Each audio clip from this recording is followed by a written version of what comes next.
Okay, we good? We're good. Let me go back to Zoom so I don't think about Facebook. So many things, huh? Okay. Yeah. So for anybody who's here with us yet, I'm here with my good friend and colleague, Alexia Neonakis. I've known her going on about 15 years or so now. And she was actually the first person to ever read my astrology chart. And I still have that reading. I still have the cassette tape even of that reading in one of my boxes. I've since digitized it, but it's now, yeah, I still have the original cassette.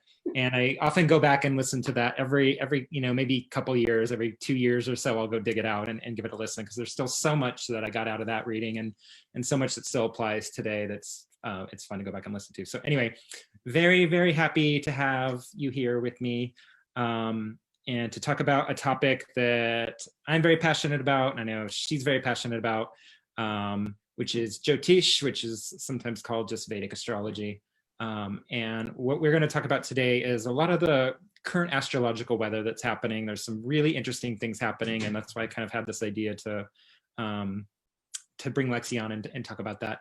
And then we'll also get into a little bit of some self-care things that we can do and involve.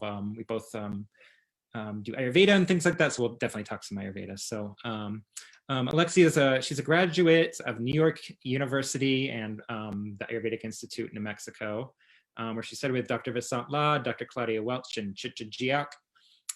She's a NAMA certified Ayurvedic practitioner and a certified yoga instructor, and her focus is on Ayurvedic yoga.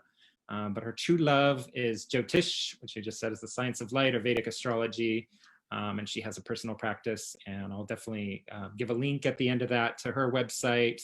Should definitely schedule a reading with her. She's amazing. I've always seen her as one of my primary teachers in this art, and I'm happy to have her here. So, and it's just fun to connect. So anyway, so hi, Lexi. Hi, thanks for having me. I'm so excited to talk with you about this. Yes. So what can you, I guess we can start in saying, there's a pretty busy planetary time going on right now. And we have more to come. What are some of the things that you see coming, or if there's anywhere else you'd like to start, but we can also just dive right in. Okay, so there's a few things that, where to begin? There's a few things that we're definitely going to talk about in our little conversation here. I'll sort of lay them out first, and then I would love to go back a little bit and lay the foundation for something that I've been noticing with the planets, is like how they prepare us for the next things to come. And so we'll talk about that in a moment. But first, we'll talk about the eclipse that's coming up, right? We just had the eclipse on the 30th of November, and we've got the eclipse coming up on the 14th of December. That'll be an interesting one. Then there's a pretty big configuration happening with Jupiter and Saturn that have come together in Capricorn, sidereal Capricorn, and they're going to be in exact degrees coming up at the end of the month, December 21st. So that'll be an interesting one to talk about. There's another shift happening with Mars right after that. Then another shift with Mars that's happening in February, which I think is a really important one to look at, and it will be even more important towards the end of March. So I don't know how much further we'll get than that. I feel like sometimes it's good to have information. Sometimes it's like, just take it one step at a time. We don't want to overload our brains and get into anxiety mode, because that happens. And Jyotish, right, the science of light, is supposed to be for decreasing anxiety. It's supposed to help calm the mind. Just like Ayurveda is for the body and yoga is for the soul, Vedic astrology is for the mind, right? To help us be able to feel calm, right? And like, okay, I know where things are. I know how long to expect this to happen. I know what is coming.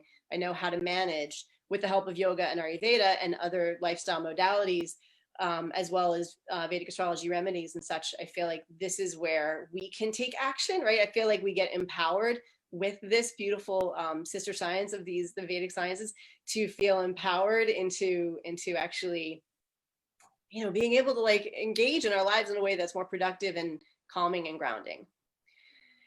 So, great. That being, yeah. So, all right. So, you want to talk about the eclipse first? Yeah. So, yeah, tell everybody about the eclipse, when it's coming, and what. Okay. I'm going to look at my charts. I'm just going to go on to my eclipse. So I'm going to look a little weird here looking up and down my computer screen. So the eclipse is going to be happening on December 14th, the solar eclipse. And the timing that I have is 11:16 a.m. and Eastern time. And so what's going to happen is we're going to have actually 5 planets together, but it's connecting with the sun and the moon, right? And Ketu, the south node of the moon, is what we're dealing with when we have an eclipse. But they're all going to be, almost all of them are going to be in degrees of Scorpio called Jyeshta. And so Jyeshta is this really like protective degree of Scorpio. So Scorpio is very intense, very transformative, right? Really passionate. I think a lot of us have some basic ideas about what the 12 zodiac signs have, right? What they're like. In Vedic astrology, we have an additional 27 signs, which is super helpful and really more nuanced. This is where I love this system so much, where I'm like, the nakshatras, the Vedic signs are just like mind-blowing every time. And the thing, yeah, were you gonna say something? Let's say, so would you sum that up as that the nakshatras are sort of like a subset of the moon sign, or like a further individualizing or detailed aspect of it? Is that how you would say it? I think that's one way to say it, yeah. Yeah. How do I think of them? Gosh, I don't know. Like maybe a more detailed picture of each of the moon signs. Yeah. Yes. Yeah, more details and more. I mean, as you know, that there's so many more. There's so much information that comes with each of them, just because they're smaller sections of the sign, or 2 signs, right? Because they can overlap one sign and another. So I feel like that's a whole other conversation to have, though, like the beauty of the nakshatras. In terms of this particular nakshatra, this Vedic sign that we're going to be experiencing on the eclipse on the 14th, Jyeshta is a protective sign. There's this interesting connection that happens with Jyeshta, this degree of Scorpio, that it's about protection and power. And it is one of the, what I have found at least, is it's one of the only nakshatras, one of the only Vedic signs that has to do with politics. Mm. Fascinating, because it's also sitting, we have in the United States at least, that's the day that the Electoral College is meeting. So that should be interesting. Hopefully there should be no shenanigans there, but you never know, it's 2020. But the thing that I feel like it's because of other configurations that are happening in sky around the same time, there's a lot more protective energy happening in the sky, which I feel like is a good thing. Like, we need it. It's a lot of like protecting and supporting the underdog and helping people who need the help. There will be, because it's an eclipse, one of the things that the eclipses do is they shine this like super powered spotlight. If the person has the eclipse hitting their birth charts in a very important, like in a very specific way, hitting a sign, or rather a planet, hitting the top of their chart, and even in exact degrees, it's even more important. So the idea with this is some people will have very intense experiences around eclipses because that eclipse is directly affecting them more so than other people, right? And so with this one, there will be, as we always find, there are always with eclipses, people, situations, truths that come out of the woodwork, right? Sometimes like people get called out, so to speak. Things that people have been hiding and in the closet, like it's like the doors fly open and it's like, woo, look at this, what's been going on for all this time, That's the beauty and the challenge of the eclipse. So it's always a good, if there's any things that need sort of fixing, in life, it's a good time to do that right before the eclipses happen. The other thing I wanted to say is, it's also a very sensitive time for people because it's such an energetically powerful time. There's a few things that can happen in that time. We can take really good advantage of this, the magnified energy that happens at an eclipse, right? So all my mentors have said during an eclipse, and in the Vedic, in the classic text, it says, don't do things that are everyday life things on an eclipse day. It's not really an everyday life kind of day, right? Right. So I always say, okay, like, look at where the trajectory is of your life. Where are you right now? Where do you want to go? What are the things that you want to manifest in your life and in the world, right? write them down, get really clear on it. Let go, start to let go of the things that are no longer on your path. And then use that time during the eclipse to meditate and to sit in a quiet internal space to actually focus in on those things, right? And peace, right? Which we so desperately need.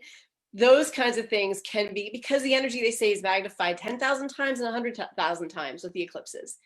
So those are things that I feel like on the eclipses we can get really clear about, because it's in Scorpio, and specifically Jyeshta, which is ruled by, all the Vedic signs are ruled by two planets. They pull in two different signs, right? Or two different planets to tell us more about who they are. So Jyeshta is ruled by Mercury, and it's also ruled by Mars because of Scorpio energy. So the idea here is like, how do you want to take action with your voice? Where are you an activist? That's one way to be protective, right? How are you going to, like, what are the things that speak to you right now? Does that make sense? Yeah, very, very much. It's beautiful. Yeah.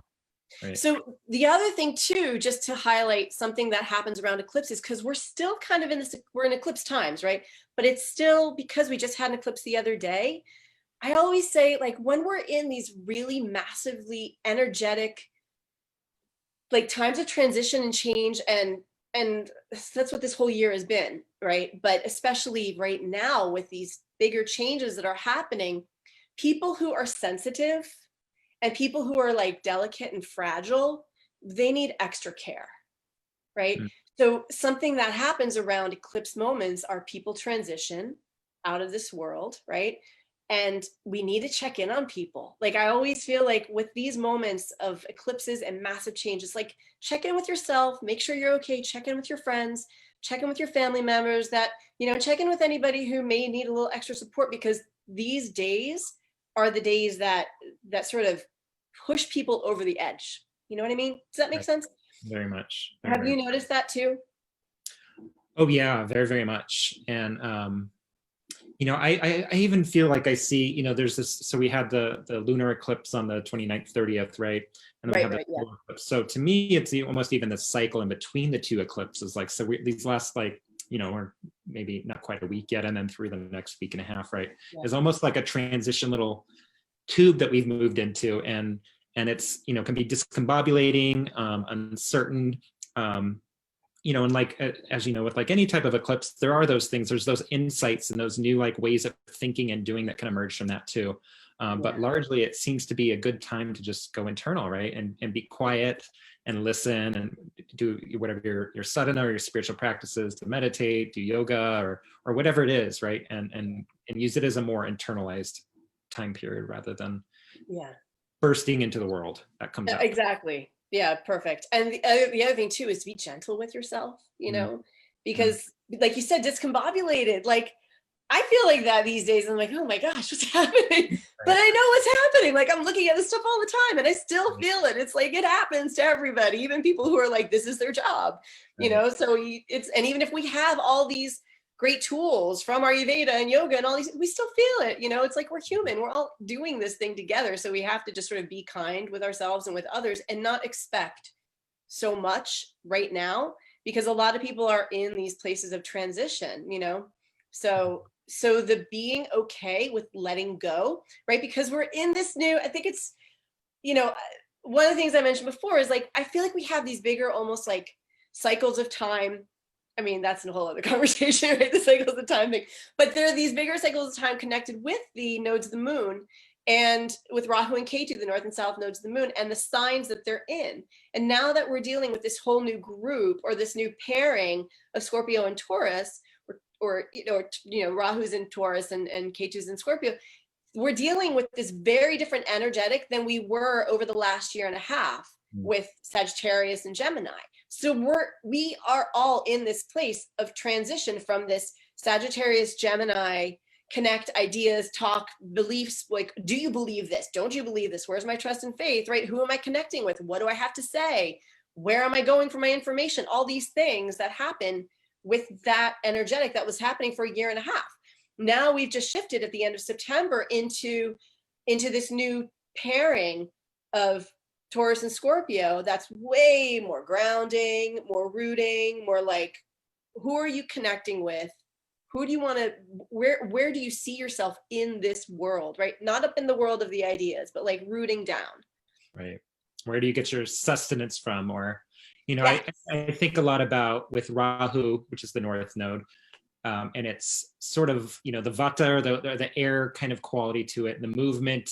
And that's where a lot of like the uncertainty comes. And kind of like I was saying a minute ago, it's like we have to keep reminding ourselves of these things. Like even when we having these tools is amazing. So having Jyotish, having Ayurveda and personal practice, spiritual practice are like the amazing tools we have. And as you said, even you and I have to, remind ourselves and remind each other, in a way, this is like a way for me to remember myself. Like, what am I rooted in? What am I grounded in? What's real to me? What brings me sustenance and what keeps me going? Because it's just a time of that discombobulation will keep questioning that and keep bringing that up, which can be a powerful thing in and of itself too, to question those things. And I think maybe like, right, the Scorpio piece of the eclipse, especially Scorpio is about digging deep, going under the surface, getting to the real stuff, not playing around in the surface parts of our life. But we have to keep regrounding into reality, because the energy seems to be really apparent through this whole year, but especially this time during the eclipse is going to be one that's going to flutter us off. And does that make sense? Does that sound? Totally. And I think, it's beautiful. And I think that it's also, I'm just so grateful that these placements move slowly, right? That they're not like boom, boom, boom, every month, new planet, new sign. It's like, take your time. You're here for a while. Get used to it, guys. So it's like, we have to be like, okay, well, where am I rooting and grounding? And how am I like connecting on this plane, in this earth, in this body, right? And how am I going deeper in this body? Because that's what we're here to do. We're embodied for a reason, right? We're like spiritual beings in a physical space. So we have to work in this realm. And I feel like that's part of this Taurus Scorpio thing that we're experiencing now. One of the things I wrote about a while ago, and I'll go into it more, I think, as we go into the eclipses and other placements that come up over the next few months, is there's also like a tantric piece that comes up with this, right? This like even deeper connecting with ourselves and with another, like in an intimate spiritual way, which I feel like is another level of when we get to clear away all the junk, then you can get to the real deal. Like you can get to the real stuff that's happening in your own life. You know what I mean? Right. This, maybe I'm going a little bit off, but I am very curious to hear, what do you, I sometimes see the North Node or Rahu as kind of a portal, like, and the way that it's like it's a portal to the past and the future, where like people tend to come in to your life that may be blasts from the past, maybe somebody you haven't seen in 20 years, and people can also kind of disappear out of your life very, very quick too. And these lights, like these little, porthole or something to like other dimensions or other times in your life or past lives even, right? Do you see that? I see Ketu as the people from the past coming in. And things that it's like, I always think of Ketu as like, namaste, move on your way. That's my little Ketu jingle is like, you get to revisit people that you're like, wow, that was a really great connection. And it's okay to move on from that, We're going to make a hashtag of that. Namaste. What? We should make a hashtag about that. Totally. Namaste, move on your way. Yeah. So I'll make t-shirts and mugs, all of it. And then the Rahu, I feel like, is like, who are we? Like, whoa, this person's here now. Like, wow, this is exciting, because it's like this, yes, portal from another dimension for sure, because Rahu is so like out of this world. Right. And it brings us into places that we just have to go to, right? It's like, we don't really have a choice. It's our karma to go there. I feel like it's how I always think of Rahu as this karmic dragon. And it's like, you got to make your stops, right? You're on this dragon, get used to it, root down, settle in, grab those reins. Like, it's your job to drive the dragon, not the dragon to drive you insane, because it can do that, right? So I always think of Rahu as like, okay, you're getting from point A to B to C to D. How are you going to do that?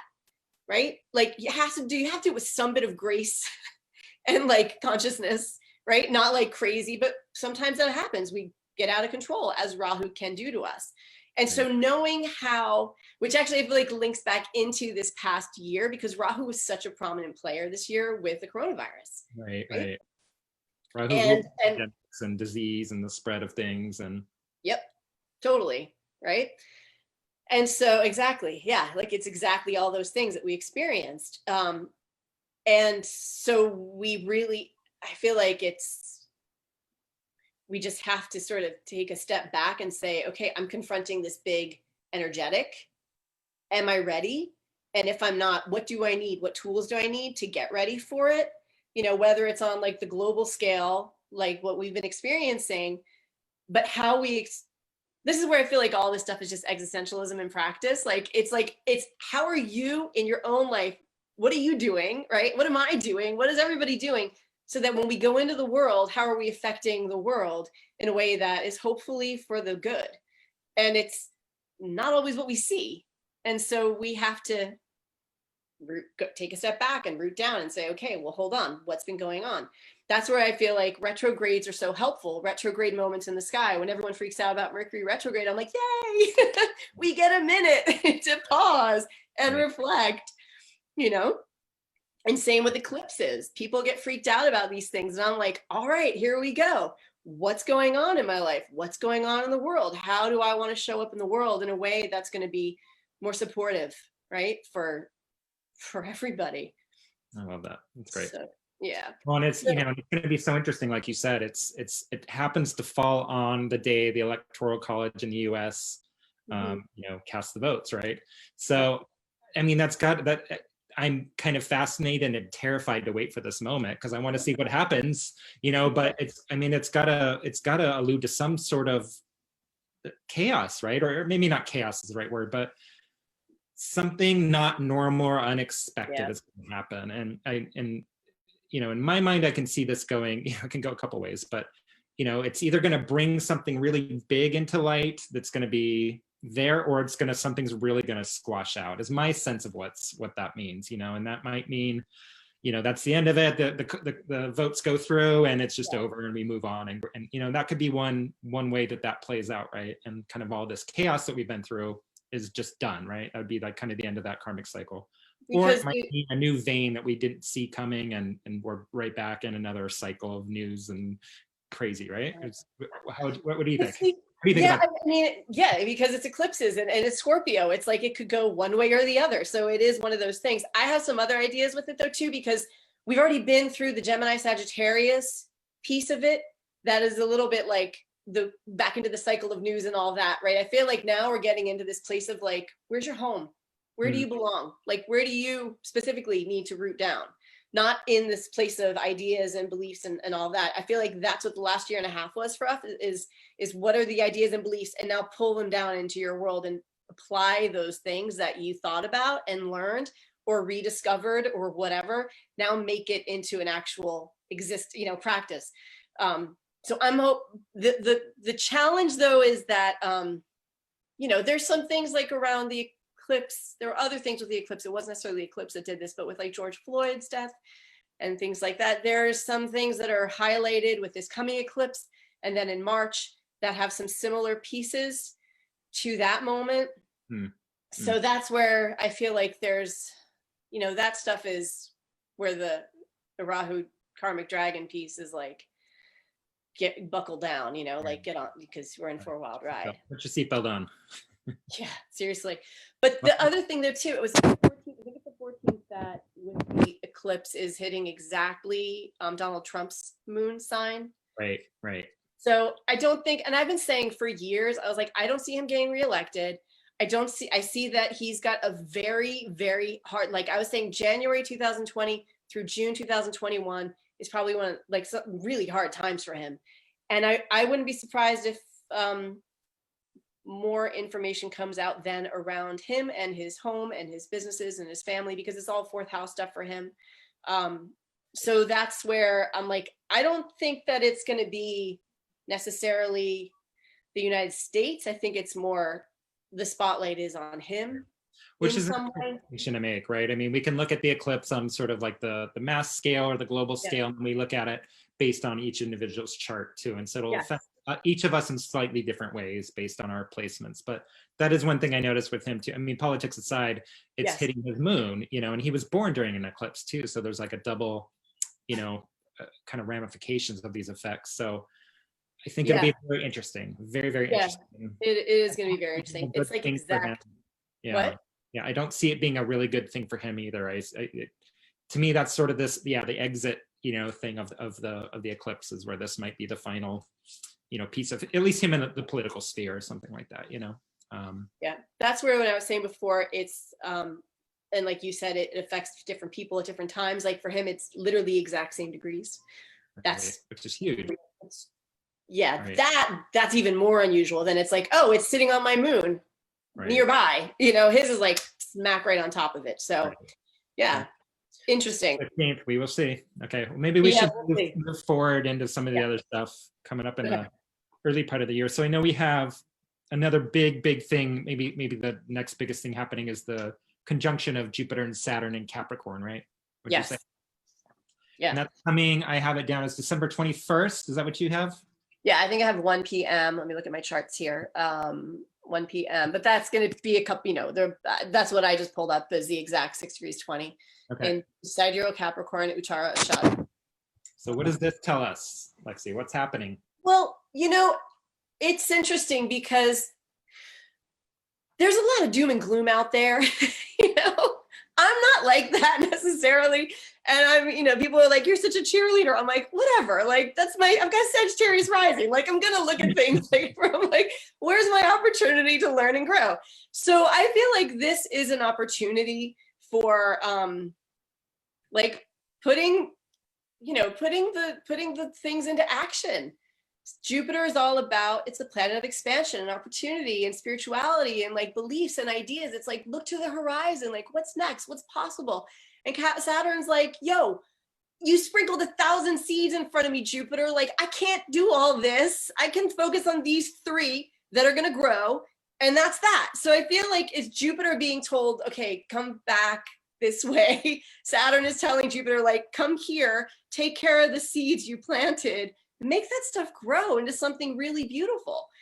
That's my sort of take on it. When Jupiter and Saturn come together, it happens every 20 years. This is an unusual one. It hasn't happened like this in 800 years because it's so close and so bright, which is kind of neat. People are calling it the Christmas star, which I think is I'm hopeful that it is something like that. Yeah.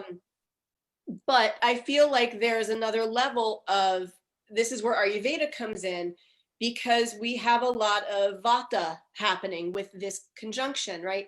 So vata is ether and air elements, and vata can be really dry and rough and cold and mobile, and can create anxiety and uncertainty and ungroundedness.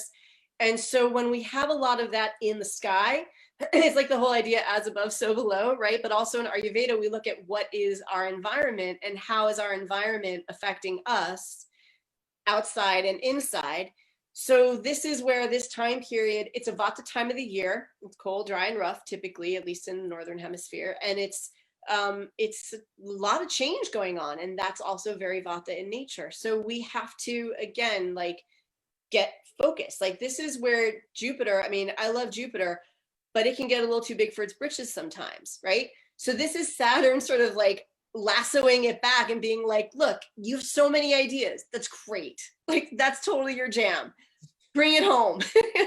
Right. So yeah. Well, I was going to say, which is actually to me a very beautiful thing. I think back to this because I have this conjunction in my natal chart. I don't know if you remember that, but yes, and the way you described it to me back then was this push-pull thing of there's the expansion of Jupiter and then the contraction of Saturn. So they actually create a really nice team in a way, yes. And you don't want either one to get too out of hand, obviously. But when they're working kind of in a good conjunction, they bring a really nice, beautiful balance to that dynamic. And I think that's a great thing, and I think that will probably be the good parts of what this conjunction can bring, I think so too. And actually I always think of leaders and contenders and stuff, people who are really, they have that in their charts, presidents have, right? So it's something where it's a powerful combination to have for sure in your chart. And there's a piece of, Jupiter has to do with traditions, traditional knowledge, Jupiter's gurus or teachers, things like that. And Saturn can have to do more with the public at large. So there'll be this kind of figuring out this balance between and I think on a governmental level, we can look at it that way, right? Of finding out we need new systems that work better for everybody, right? And it's just kind of trying to figure out this balance of how do we make things that are more usable on a societal level too, Yes. I think that'll be a big piece of it. And this is we were talking right before we got on live, but so this conjunction happens right every maybe 19, 20 years, something like that. But then this particular conjunction where it's sitting in Capricorn as well, so Jupiter-Saturn sitting in Capricorn is only every like 50 years. So I'd be curious to hear your thoughts on this. So I went back just to look at, so 1961, that was the last time. And it lasted, I think, almost through the entire year, if I'm remembering right. So I went back to 1961 just to see what was going on, mostly in the US, just because we're in the US. But and there was a lot of big things that happened that year that to me point to this conjunction in a lot of ways. And it'll be interesting to see how that pans out over this next year. I think, does this conjunction run through the entire year, I believe, right? Do you know? No, it ends in April because Jupiter goes into sidereal Aquarius, which I think is going to be a really good thing. Okay. Okay. It's still Saturn's sign. I'm looking at my ripped up ephemeris. So I got my notebook too. Nice. It's I think it's like middle of April. Middle of April. No, beginning. Okay. It's the 5th or 6th of April, 2021. Okay, then gotcha. We go back, right? Because Jupiter goes retrograde. So it's going to roll back in September into Capricorn. Okay. But they won't be in exact degrees, right? This is a rare moment, right? This is a rare moment where they're in these exact degrees, but also in Saturn's sign. You know, like I always think of like all the planets kind of have to bow down to Saturn in the end, and make it happen, like make their ideas and everything happen. And so, like you were saying, and I was saying too, I feel like this could be a good thing, it's a lot, and I feel like that, like people out there are like, oh my gosh, and it's just, this is too much. But if we can just look at, like, if we can look back in our own lives, because that's what we have to do, is just say, okay, well, what have my ideas been? What are the things I've been wanting to manifest? Now I can start to actually do it. This is an opportunity to really step into yourself, right? In a whole new way. Mm-hmm. I kept thinking that 2020 into 2021, April, because of the Saturn Jupiter connection that we've been experiencing all year, first in Jupiter sign, now in Saturn sign, has been about, well, the way I was phrasing it was like stepping into your power, right? Like leveling up. And I know that this year has been unbelievable and like insane and really difficult for people, like beyond anything anyone's experienced. But for people who have had a minute to sort of reflect and be able to take a step back and say, what do I want to do? These are the moments, like these placements that are happening right now are actually giving us that extra nudge to say, look, those things you've been doing, it's okay to let them go. It's okay to evolve and step into a new level of who you are meant to be. Like, this is the moment now. So does that make sense? Like, does that resonate? Yeah, it's beautiful. I love it. Yeah, and I think it ties into that, with if we look at Jupiter as the guru or the teacher, the inner teacher even, it's like learning these deep heart kind of wisdom lessons, and Saturn being the sort of karmic taskmaster of that. So it's making us do that work to learn those lessons, and then its rewards come as well. Yes. So it's a nice combination of for self-growth and, maybe sometimes tough, hard lessons, which Saturn tends to bring us. But they're the real lessons, and the ones that will really provide us the most kind of movement and change into better versions of ourselves, or and living the life we want to live. Yeah. So I think that's a beautiful thing. I do too.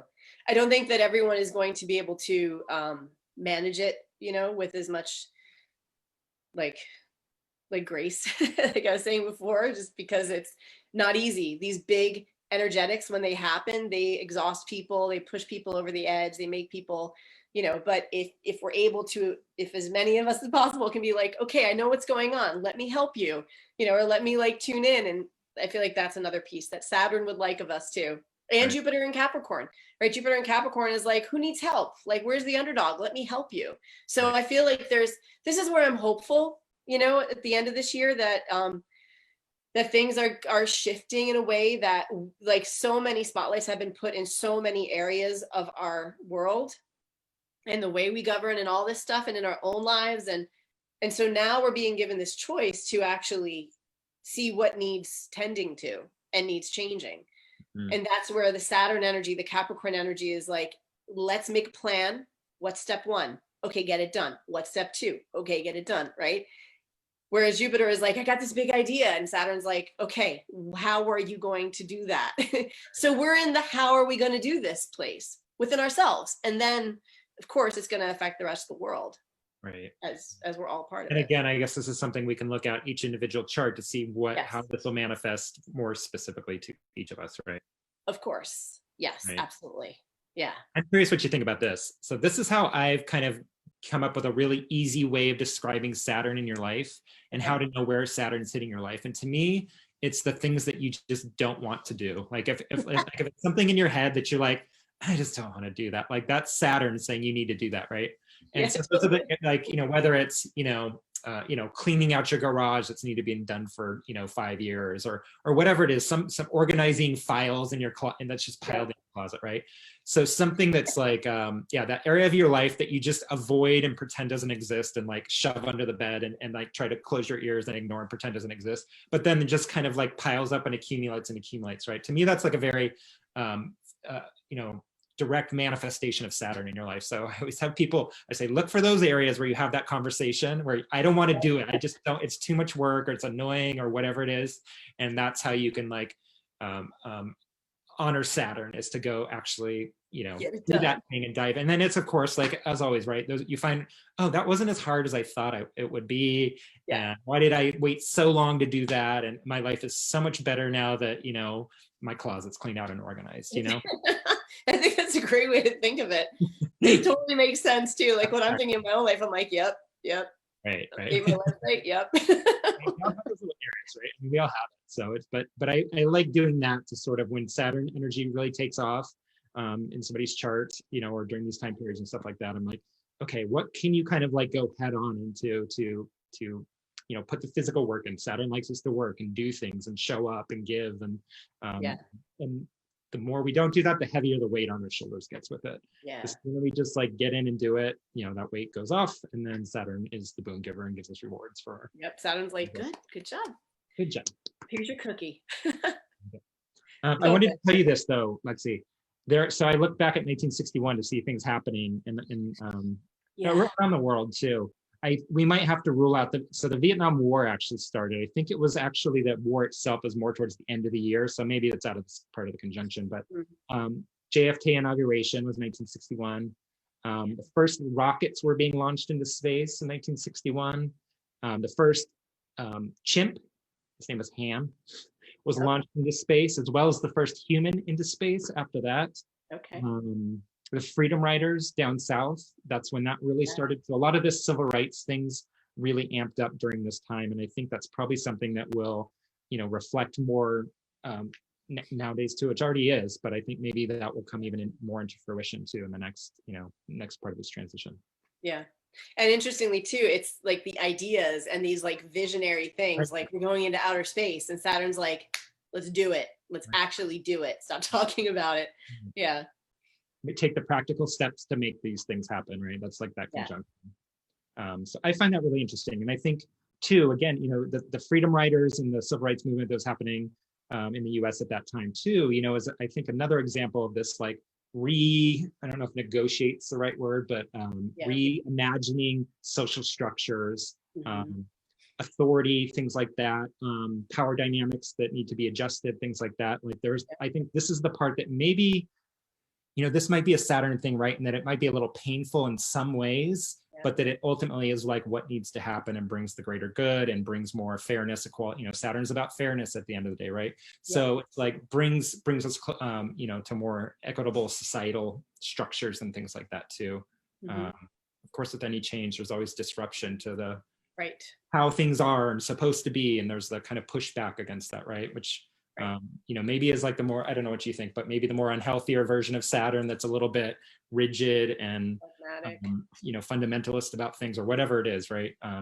Maybe that's the piece that needs to shift too, and Jupiter is great in that way to bring in that positivity and that sort of that growth that needs to happen too. Yeah. So maybe elements, right? Does that make sense to you? Would you say like that totally makes sense? Yeah, totally. Yeah. I think it totally makes sense. Right. Yeah. yeah, there are other pieces too that I'm like, let's just. But it's so complicated. There's a million things. Okay. Yeah, no, I know there's so many other things, but it's, yeah, no, I feel like it's putting things into practice, right? Like actually doing it, which is where we are, which to me is exciting. It's like enough talk, let's get it done. Right. Yeah. Love it. Yeah. So one of the things I wanted to mention too was in these times of transition and change and energetic sensitivities and stuff, because of the high vata that's going on, right? The high ether and air quality. So when you think of vata in Ayurveda, it's like there's no body, there's no container. So we have to bring it back home, right? And so it can go off on tangents. It can get a little unsettled and ungrounded. And so some of the things that like there might be, maybe we could talk about some Ayurvedic tips to help people in this vata season, in this energetically vata time, in with these planets being in vata signs. Like there's a lot of vata in the energy in our zone right now. Yeah. So what do you generally recommend? So when you see people for consultations, and let's say you just pick up on there's a lot of vata going on in their chart, or vata going on in their constitution, or based on what physical health problems are having, and then we look at, like you said, the state of the world right now, which is a very vata time. What are like some of your favorite things that you recommend? So, and I'm a vata predominant person, right? I've got strong pitta, but I'm vata predominant, so I totally know these things work. So one bowl, and they're simple because vata is like, don't give me too much or I'll lose it, right? I'll throw in the towel and walk away. So it's 1 bowl meals, right? So like khichdi, like a bowl, something you can like hold that's warm, has some like ghee in it or some sort of oil or something that's warm and grounding and calming. And like, I feel like you just hold it to your heart kind of thing, like the Anjali. So it's what? Embody the khichdi, your inner khichdi. Exactly, right. So 1 bowl meals, keep it warm, keep it grounding, root vegetables, especially yams. Oh my gosh, I'm such like a fan of yams. I'm like, everybody eat your yams. They're sweet, right? They're good for vata, they're good for pitta. They'll calm you down, they'll ground you. They're good for the first, second chakra region of the body. They're like so nourishing. They don't have high glycemic index, like all these great things. So that's something where I'm like, get your yams in, get in some like 1 bowl meals, like pureed soups, root vegetable soups, things like that. Make sure things are well spiced, but not too crazy spicy. Because if they're too crazy spicy, everything's gonna get triggered again. So you want like think pumpkin pie spices, right? Mm-hmm. Like cinnamon, ginger. Those are, cinnamon, ginger, cardamom. Those are ones that I find are really helpful for vata. Pepper, things that are a little bit of salt, like things that are going to be like grounding, warming, like having chais and lattes that are not very caffeinated because vata will spin out with caffeine, but everything that's like just thinking like cozy and homey are the things that are going to help the vata time of the year like we're in. Right. So no triple shot lattes then? Is that what you're saying? Right. Oh my God, I think my heart would explode. I remember Dr. Ladd said, you should only have 3 chais a day. And I was like, what? Very generous. He's like ricocheting. Yeah. It's like, I don't think I could do 1, Dr. Ladd.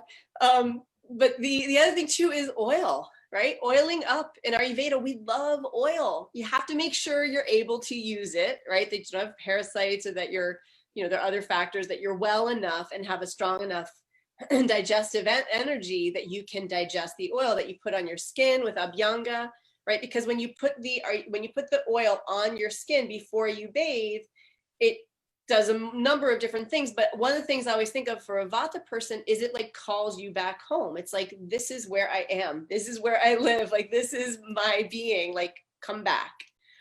And the warmth and the, like taking things slowly.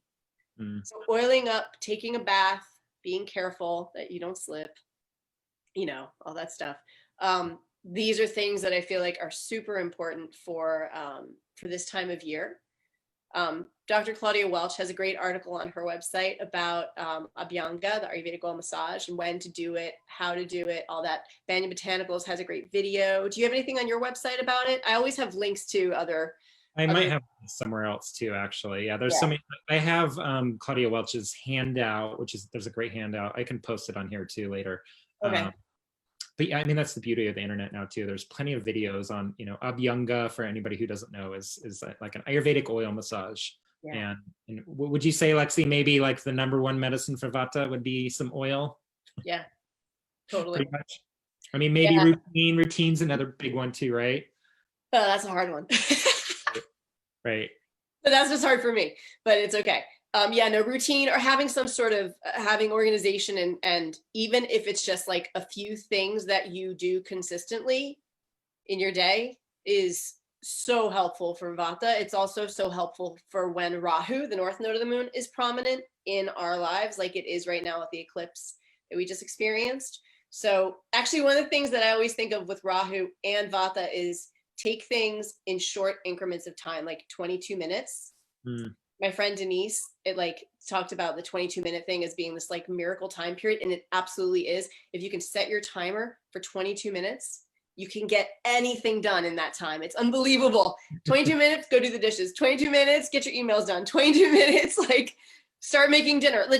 Because sometimes what happens when Vata is high in our world, in our lives, in our minds, in our whatever, we just feel like we have so much to do and we can't possibly get it all done.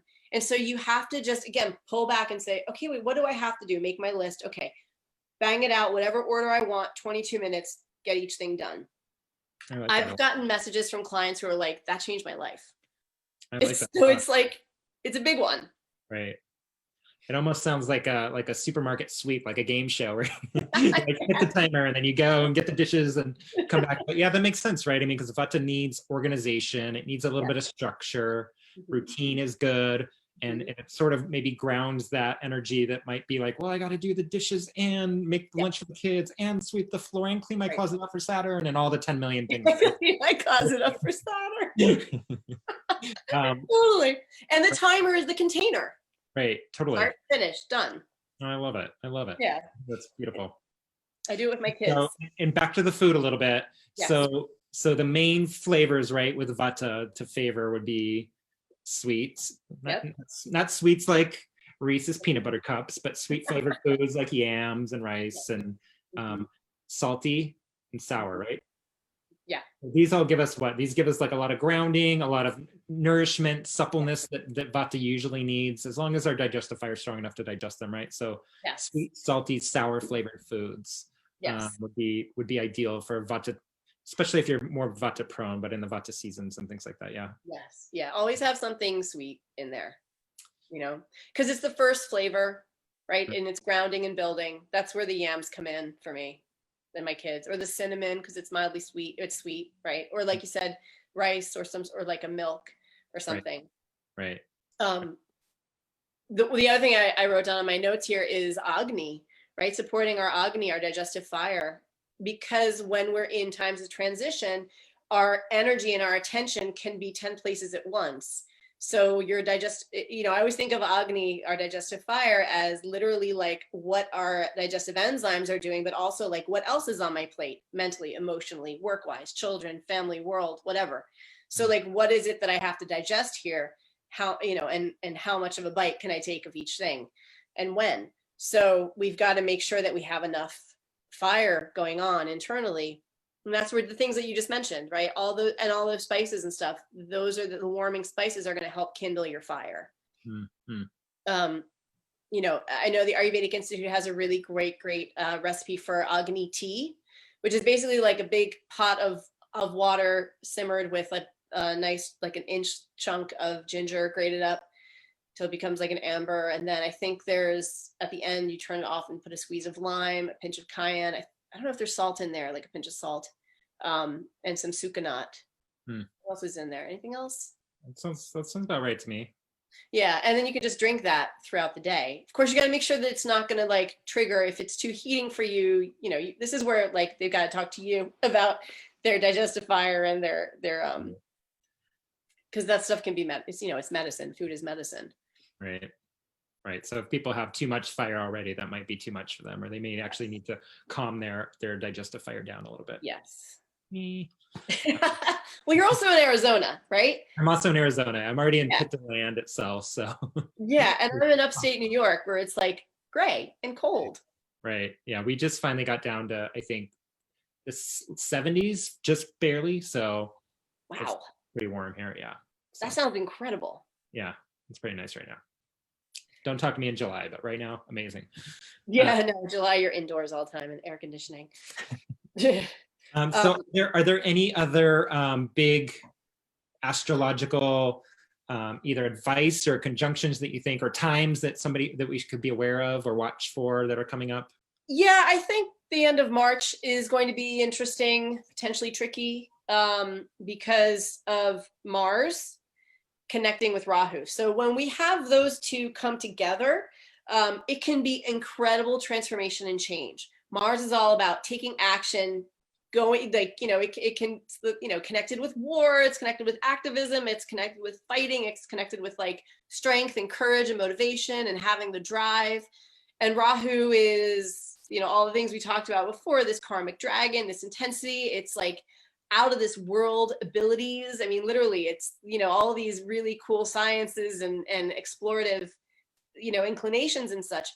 When they're coming together in Taurus, it can be, which happens on the 21st of February, but they're going to be in exact degrees. I think it's the 26th of March. And I believe they're aspecting Saturn. So yeah, and so there's that, to me, is when I look at that, I'm like, it's a little bit, that can be a little volatile. I think of volcanoes, quite honestly. When I see that combination, I'm like, are we going to have any like rumbling going on, or earthquakes? Earthquakes, I think, are a different configuration. I think with Uranus and Mars, I'm not 100%, but when I see that combination coming, I'm like, we gotta check ourselves, before we get there, because Mars, one of the things I was saying in some of my forecasts was that for like the second half of 2020, we're really working with Mars substantially, because Mars just kind of hunkered down. Mars likes to move fast, right? Every month or so, it's on its way.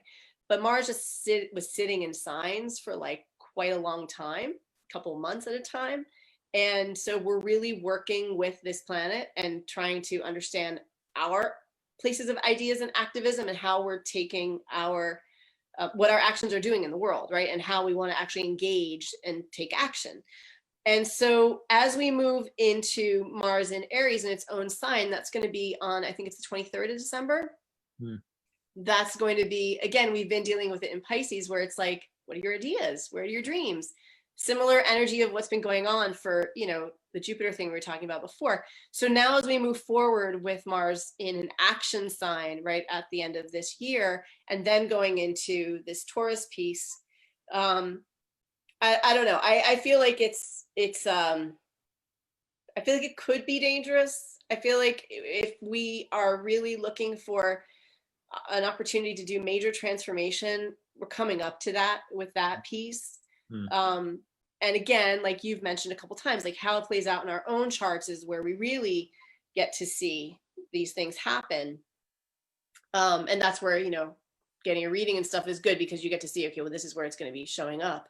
But in terms of the world stage, I feel like that's it could be a little volatile at that point. And I feel like maybe people are going to be potentially frustrated and wondering what's going on, what are we doing, and let's make some change.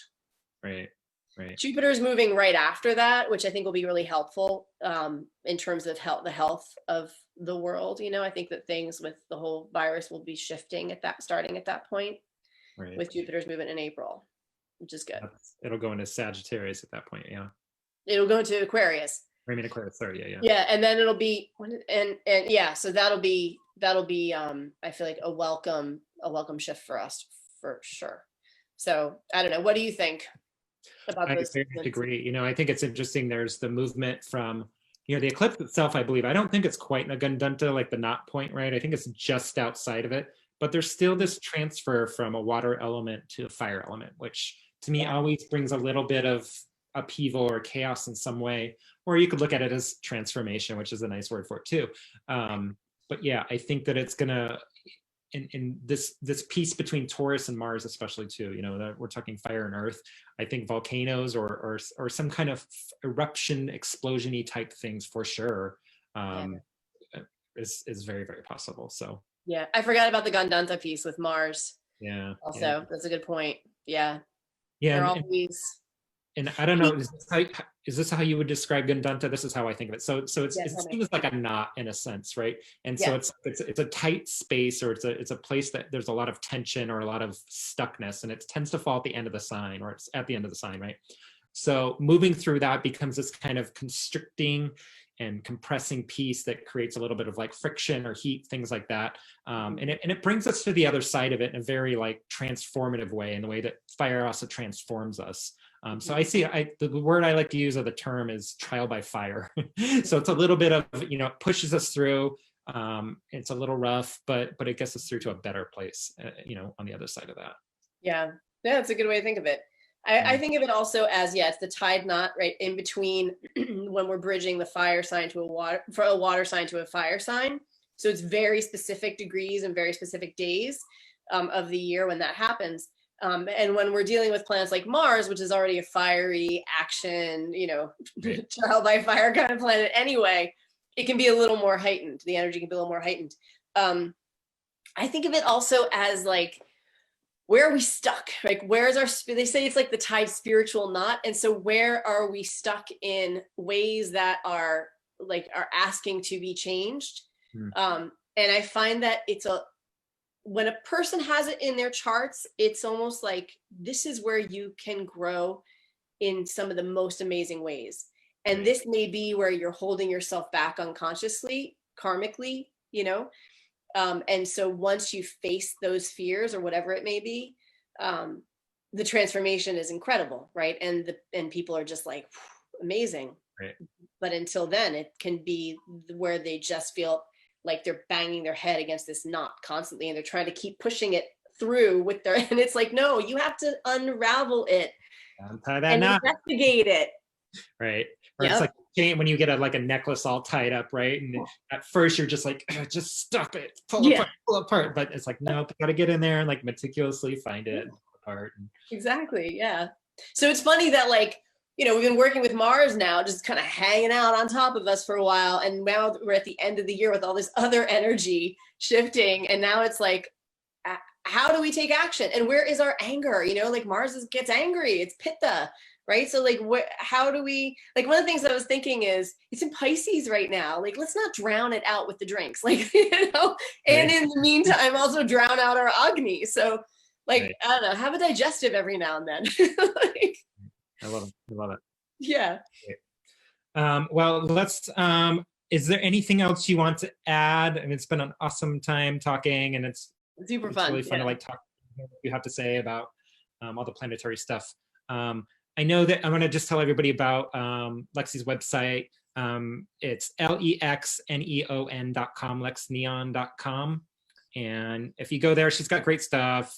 She has a monthly forecast she sends out, which you should totally subscribe to because it's always fun and has good tips in it. And then you can also do consultations and that kind of thing through her. So totally go check out Lexi's site. It's great. It's very old. And my site is very old, and I'm trying to update it now, and it'll be cooler because it's like HTML. Maybe this is your Saturn. Maybe this is where Saturn's time to put the work you don't want to do in. It's on my 10th house right now. It's like, okay. All right, perfect. Yeah. Okay. Well, thank you so much. It's been a lot of fun. I'm going to put in the notes and stuff so people can find your website and stuff too. But okay, yeah, my Instagram and Facebook pages are a little more active than my website right now. But yeah. Okay. Thank you. Great. Thanks, Lexi. Yeah, and what's your website? Ayurveda.com, RUPAAYURVEDA.com. There's stuff on there too. All right.